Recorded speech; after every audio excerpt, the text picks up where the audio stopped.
Hola queridos amigos, desde Venecia, específicamente en el área de Murano, donde están las fábricas bellísimas de cristales de Murano, donde el arte, la creatividad se impone.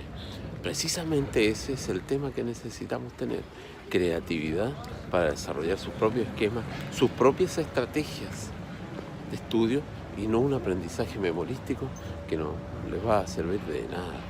Derechamente, aquí donde el arte florece, donde las ideas florecen, donde la creatividad florece, donde la multiplicidad de colores y formas se hace manifiesta.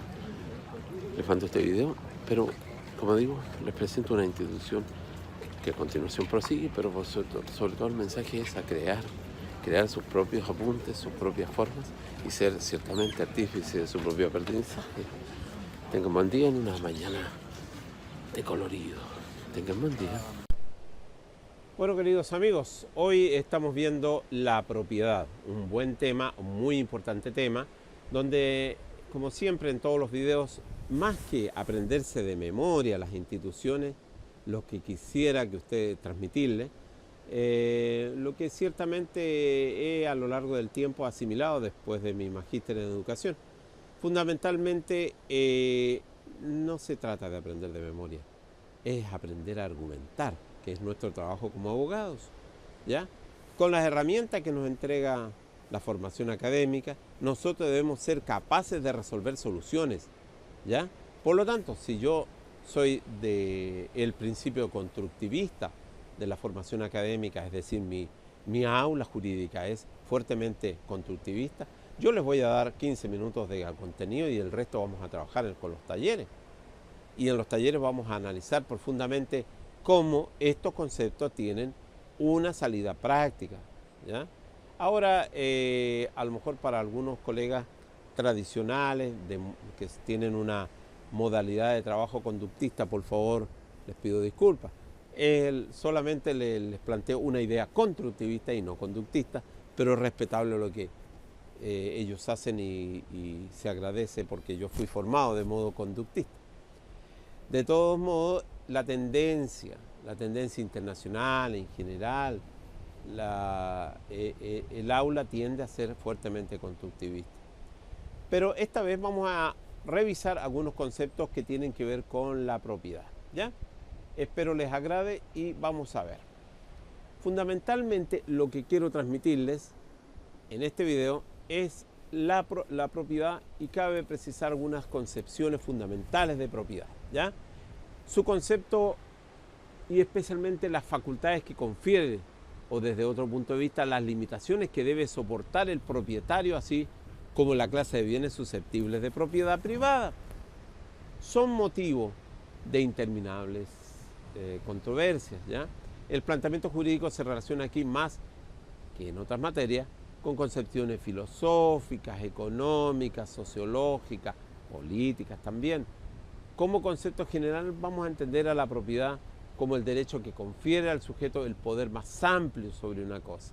En principio lo faculta para apropiarse en forma exclusiva de todas las utilidades que un bien es capaz de proporcionar.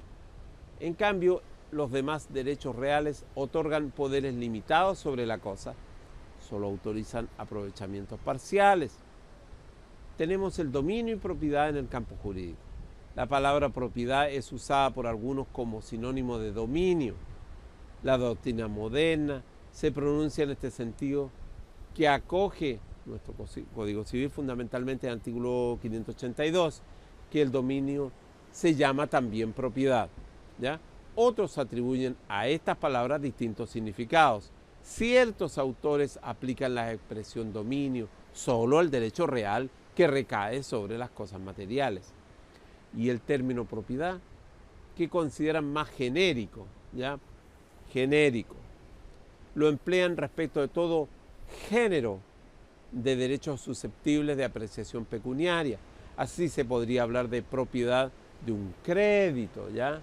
O de una herencia, reservando la expresión dominio a las cosas muebles e inmuebles corporales en general, a juicio de otros, en entre la propiedad y el dominio no hay diferencia de extensión o contenido, sino simplemente puntos de vista distintos. Así, Ruggiero, por ejemplo, dice que la palabra dominio tiene un sentido predominantemente subjetivo, ¿ya?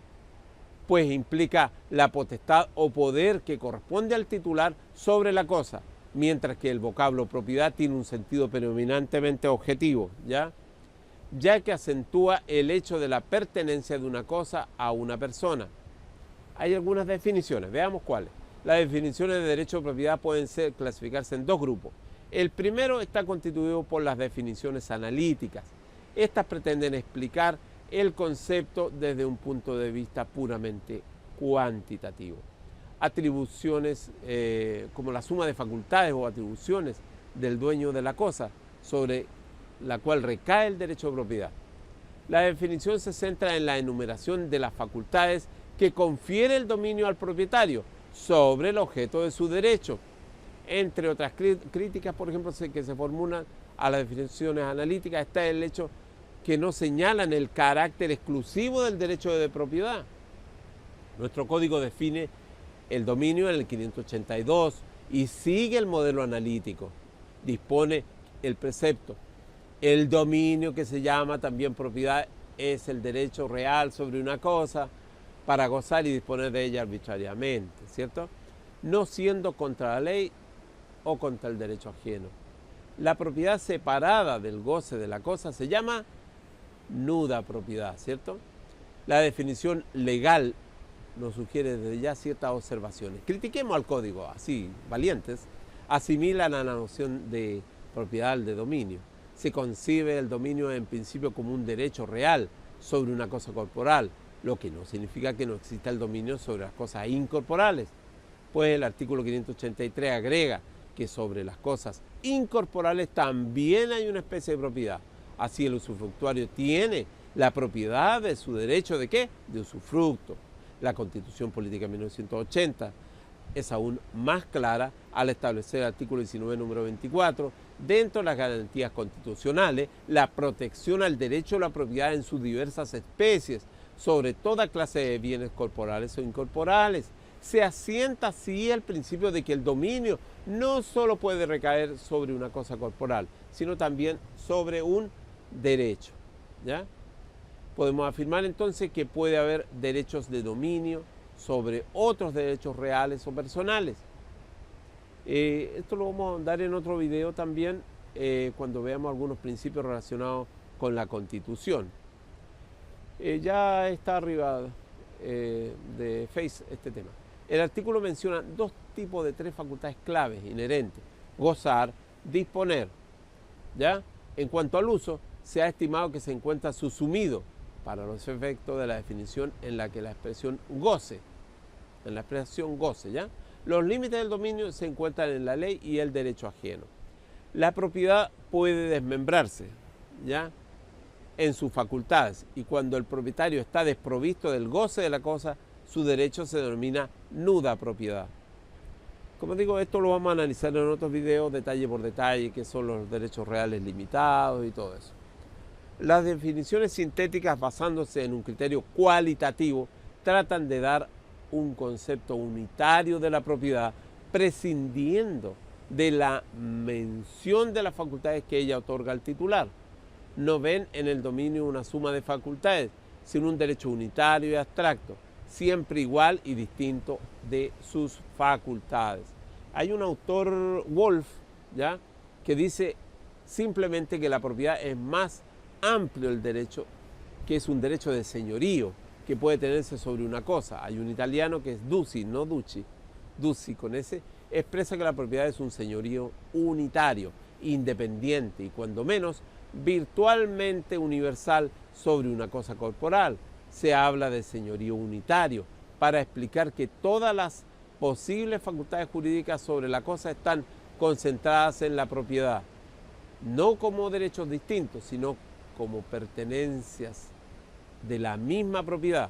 Se agrega que este señorío es independiente, porque el solo derecho de propiedad entre los derechos reales es perfectamente autónomo, y se dice que este señorío es virtualmente universal, para dejar en claro que aun cuando existan o puedan coexistir derechos reales distintos sobre una misma cosa, estos no implican participación en la propiedad, sino cargas que la comprimen, como dice Ducey, sin quitarle la virtud de poder volver a su condición de universalidad, ¿ya?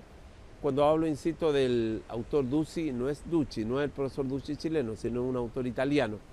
También acá uno puede repasar lo del profesor Orrego, que me parece bastante interesante. Podríamos incorporar otros aspectos de análisis filosófico, pero creo que hasta allí vamos bien en lo que necesitan para el examen de grado. Sin embargo, este tema da para más. ¿Por qué? Porque algunos critican la Constitución de 1980 porque le da más importancia a la propiedad, ¿ya?, que a la persona humana. Nuestro Código Civil pareciera dar más importancia a la propiedad que a la persona humana. La modificación en los últimos años de los códigos civiles de Latinoamérica propenden a darle importancia a la persona humana, a los derechos de la persona. Entonces, la propiedad parece subsumida en un segundo plano. Sin embargo, en nuestra doctrina, en nuestra jurisprudencia en general, la propiedad todos sabemos que es clave para entender la conflictividad jurídica, y el día a día nuestro está vinculado con la propiedad, ¿ya? Por lo tanto, estos temas son delicados, precisos y deben ser cuidadosamente estudiados, llegando a repasar distintos manuales y entender, graficar, en fin, tienen que prepararse. Cuando yo preparo las clases en algún momento, trato de orientar fundamentalmente 15 minutos de concepto y el resto de desarrollo de trabajos en el aula, o individuales o grupales, de tal manera que se vea de inmediato la aplicación de los conceptos que acá estamos viendo. No sacamos nada, insisto, memorizando, porque la memoria no sirve, es inútil si ustedes toman en consideración, digamos, aspectos memorísticos solamente, ¿ya? Tengan buen día y espero les agrade este video, ¿ya?